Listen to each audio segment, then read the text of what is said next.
Tu me vois, ô Seigneur, me tordre d'angoisse dans la poussière comme un poisson. Délivre-moi et pitié de moi, ô toi dont tous les hommes implorent le secours. Ô toi qui détiens les rênes du pouvoir sur tous les hommes et sur toutes les femmes.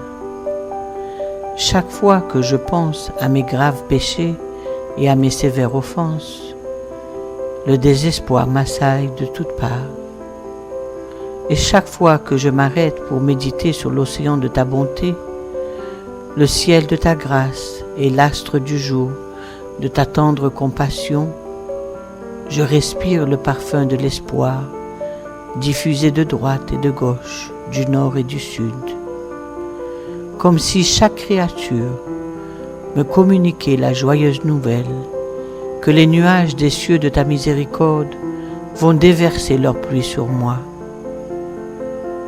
Par ta puissance, ô toi qui es le soutien des sincères et le désir de ceux qui jouissent de ta proximité, tes faveurs et tes bénédictions multiples, les révélations de ta grâce et de ta tendre bonté m'ont réellement enhardi. De quelle autre manière un pur néant pourrait-il glorifier le nom de celui qui, d'un seul mot, a donné vie à la création? Et comment une créature éphémère pourrait-elle chanter les louanges de celui qui a démontré qu'aucune description ne peut jamais exprimer ce qu'il est, ni aucun mot de louange magnifier sa gloire? Il fut de toute éternité incommensurablement loué au-delà de la compréhension de ses créatures et sanctifié au-delà des conceptions de ses serviteurs. Ô Seigneur, tu vois cet être inanimé devant ta face.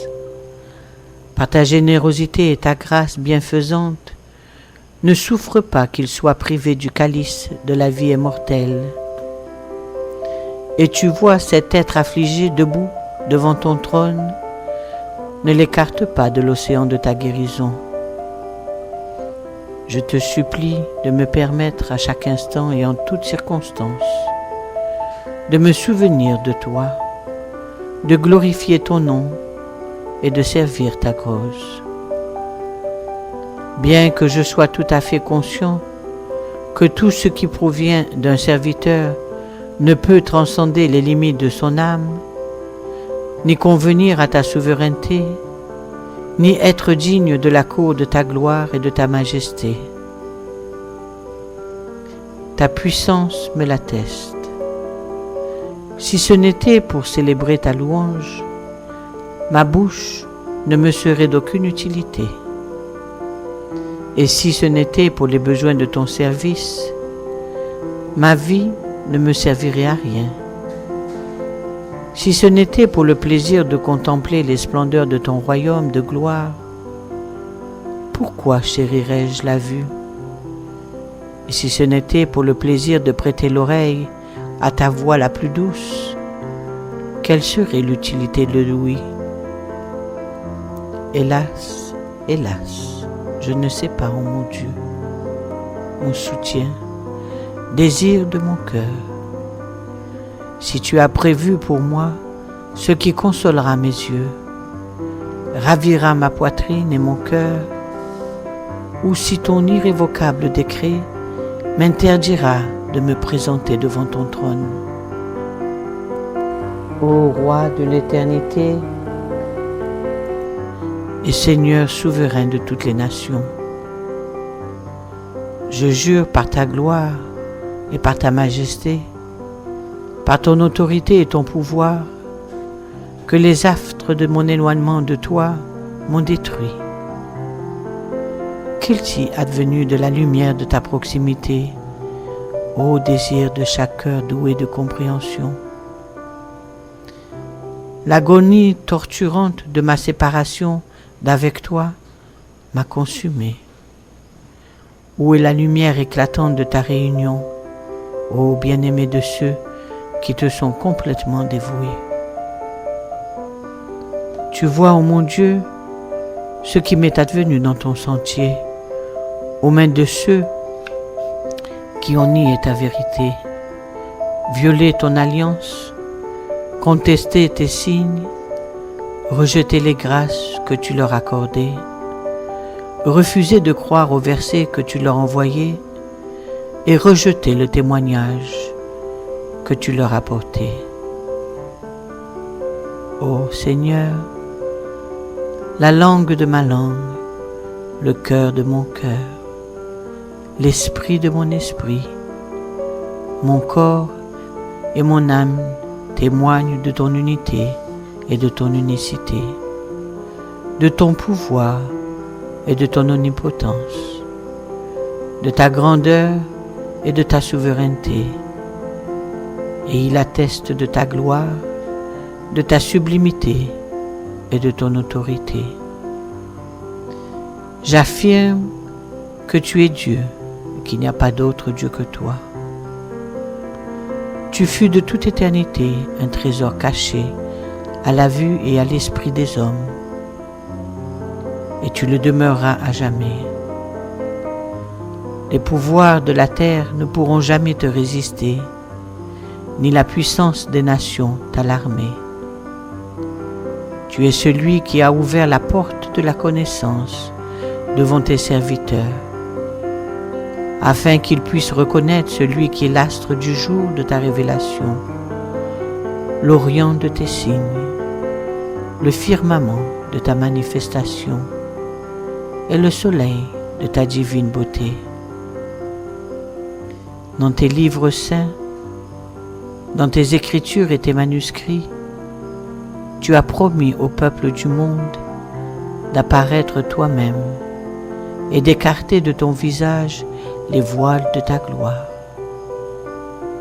Comme tu l'annonças dans tes paroles à ton ami, par lequel l'astre du jour de la révélation étincela au-dessus de l'horizon de Hidjar, et par qui la lumière naissante de la vérité divine rayonna parmi tous les hommes, proclamant: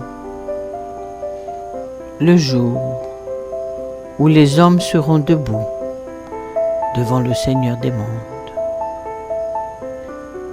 Et avant Mohammed, tu fis part de cette bonne nouvelle à celui qui conversait avec toi, et tu lui dis: fais sortir ton peuple des ténèbres vers la lumière et rappelle-lui les jours de Dieu.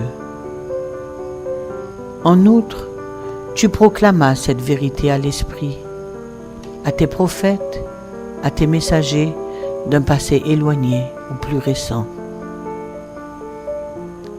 Si tout ce que tu as envoyé pour glorifier ce plus grand souvenir, cette grande nouvelle, devait jaillir de la source de ta très auguste plume, les habitants des cités de la connaissance et de la compréhension seraient abasourdis, à l'exception de ceux que tu délivrerais par la puissance de ton pouvoir et que tu protégerais en témoignage de ta faveur bienfaisante et de ta grâce.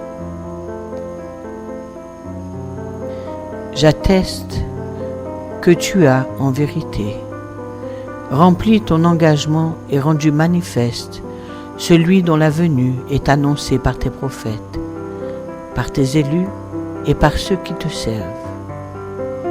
Il est venu du ciel de gloire et de puissance, brandissant les bannières de tes signes et les étendards de tes témoignages.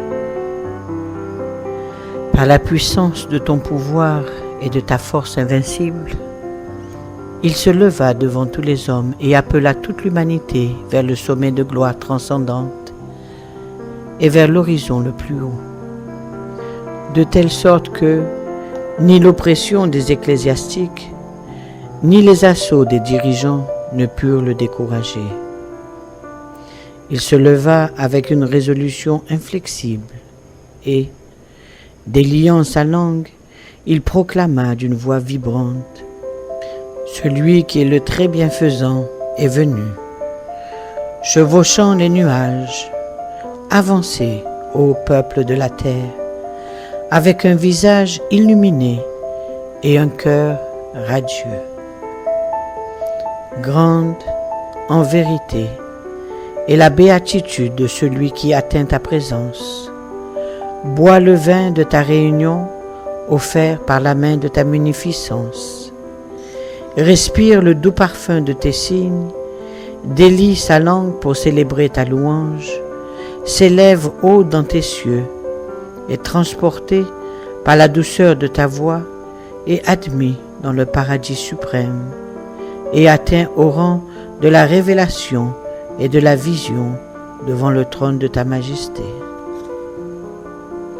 Je te prie, par la très grande infaillibilité que tu as choisie pour être la source de ta révélation, par ton Verbe le plus sublime, par la puissance duquel tu as appelé à l'existence la création et révélé ta cause, et par ce nom qui a fait gémir tous les autres noms, et trembler les membres des sages, je te supplie de faire que je sois détaché de tout, sauf de toi, afin que je ne puisse me mouvoir que conformément au seul bon plaisir de ta volonté, que je puisse parler uniquement pour exécuter ton dessein, et que je ne puisse entendre que les mots te louant et te glorifiant.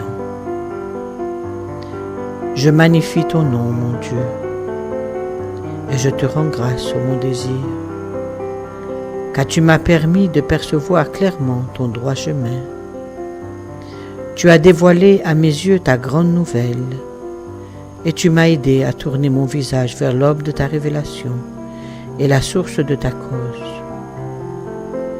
Alors que tes serviteurs et ton peuple se détournaient de toi, je te conjure, ô Seigneur du royaume d'éternité, par la voix stridente de la plume de gloire, par le feu ardent qui appelle à haute voix de l'arbre verdoyant, et par l'arche que tu as spécialement choisie pour le peuple de Baha, de permettre que je reste inébranlable dans mon amour pour toi, que je me réjouisse de tout ce que tu as prescrit pour moi dans ton livre, et que je reste ferme dans ton service et dans celui de tes bien-aimés.